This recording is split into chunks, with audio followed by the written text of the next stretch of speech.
And in this video we are going to see about current electricity. What is current electricity in the sense? The study of charge in motion. Okay, here I wrote the study of charge in motion. So far we have discussed about the charges are in static, right? It is not moving. And now we are going to discuss about the charges are in motions. Now what I'm going to explain, here I have body A and here I have body B, which has plus 8 volt, which has plus 2 volt. So these two bodies are static right now. This is not in motion. Okay. Now what I'm going to do in the sense, these two spheres or these two body is connecting by wire. So here I am going to connect the wire between these two bodies, right? So what will happen? There exists potential difference, right? So this plus 8 volt have high potential and this plus 2 volt have low potential. This body A has plus 8 volt, body B has plus 2 volt. So this one is high potential, this one is low potential. Whenever there exists a potential difference, then the current will flow through that systems.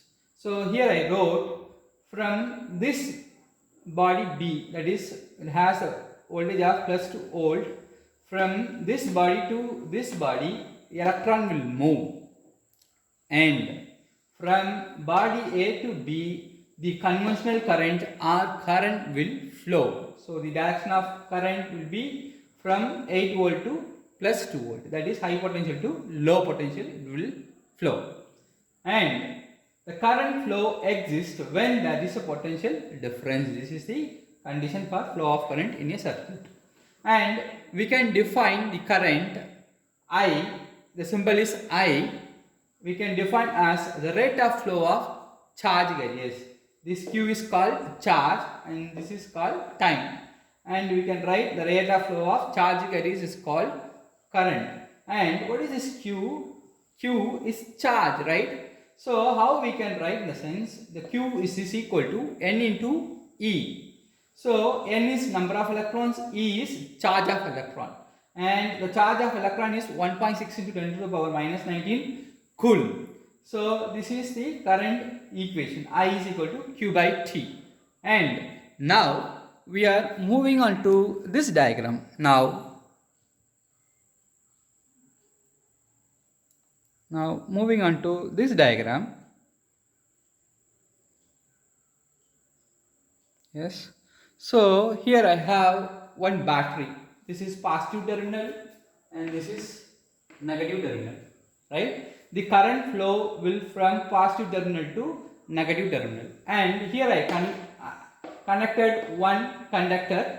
In that conductor I have choose one area, right? In that area what will happen, the sense the electrons are moved from negative terminal to positive terminal. That's why I mentioned this is electronic current. The flow of electrons, we are saying that electronic current. And positive charges also move in the opposite direction to the electrons. So the flow of negative charges is equivalent to the flow of positive charges here. So here I wrote the flow of electrons is equivalent to the flow of positive charge.